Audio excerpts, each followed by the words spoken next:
நேபுகாத் நேச்சர் ராஜ்யத்தை, அதாவது பாபிலோன் ராஜ்யம் தலை தங்கமாக இருந்துச்சு. அந்த ராஜ்யத்தை ஆண்ட ஒவ்வொருத்தரையும் நம்ம பார்க்குறோம். உலக வரலாற்றில் பாபிலோன் ராஜ்யத்தை நடத்தின ராஜா நெபோப்பினேசர். அவர் தான் அந்த பாபிலோன் ராஜ்யத்தை தோற்றுவித்தவர். பாபிலோன் ராஜ்யத்தினுடைய முதல் ராஜா யாருன்னு சொன்னால் நெபோப்பினேசர். அவனுடைய காலத்தில் தன்னுடைய மகன் அவர் தான் நேபுகாத் நேச்சர்.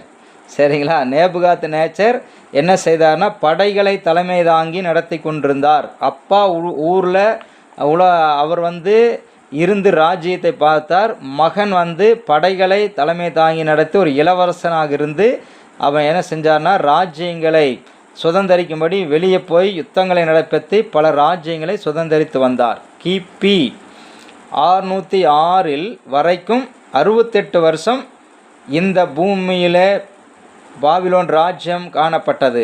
சரிங்களா? 68 வருஷம். கிபி 606 538. சரிங்களா? நேபுகாத் நேச்சர் ராஜ்யம் காணப்பட்டது. நேபுகாத் நேச்சர் ராஜாவின் தகப்பனான நெபோப்பினேசர் ஓடு சேர்த்து 7 ராஜாக்கள் ஆட்சி செய்தார்கள். சரிங்களா? ஒவ்வொன்றா நம்ம எழுதிக்கலாங்களா? இதெல்லாம் வேத புத்தகத்தில் விரிவாக சொல்லப்படாவிட்டாலும் கூட உலக சரித்திரத்தில் நம்ம தெளிவாக படிக்க முடியும். ஆக பாபிலோன் முதலாவது ராஜா எழுதிக்கங்க, நெபோப்பினேசர். கிமு கிறிஸ்து முன்னாடி 625 முதல் 605. நம்ம என்ன கணக்கு போட்டால் 606 தான் நமக்கு தொடங்குது இல்லைங்களா?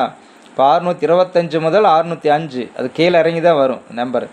அப்போது ஆண்டு ஒன்று தான். கிமு 605ஆம் ஆண்டு நேபுகாத் நேச்சர் ஆட்சியை பெற்றுக்கொண்டான். இப்போ ரெண்டாவது பேர் என்னங்க? நேபுகாத் நேச்சர். முதல் நெபோப்பினேசர், ரெண்டாவது நேபுகாத் நேச்சர். அடுத்தது 63 வருஷம் ஆட்சி பண்ணார். நேபுகாத் நேச்சர் பாபிலோனை ஆண்டார். கிமு 561ஆம் வருஷம் நேபுகாத் நேச்சர் ராஜா கொல்லப்பட்டான். நேபுகாத் நேச்சர் ராஜா பிறகு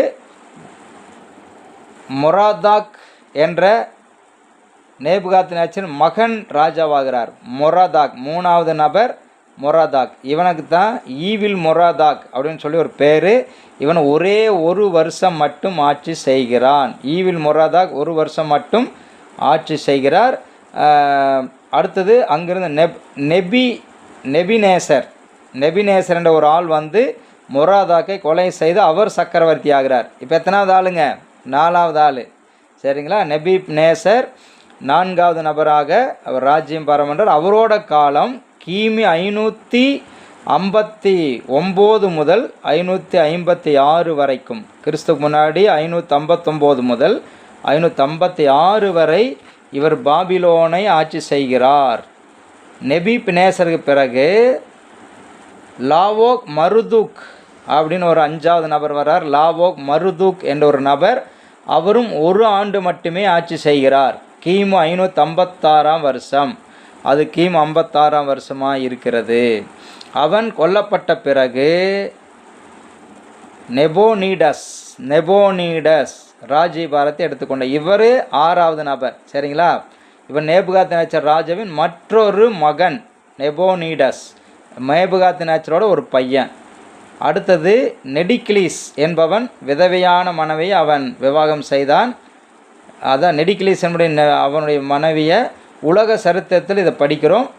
நெபோனிடஸ் வரைக்கும் தான் உலக சரித்திரத்தில் சொல்லப்பட்டிருக்குது. அப்போ நெபோனிடஸ் ராஜாவாக இருந்தபோது அவனுடைய குமாரன், அவனோட பையன் பெல்சாத்சர் 2வதாக இருந்தான். இப்போ எத்தனை பேர் ஆயிடுச்சுங்க? என்னன்னீங்களா? 6 7 எத்தனை வருதுங்க?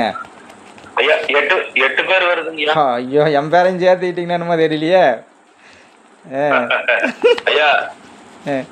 நெபோப்பினேசர், நேபுகாத் நேச்சர் 2, மொராதாக் 3, நெபினேசர் 4, லாவோக் மருதுக் 5. ஆமாங்க.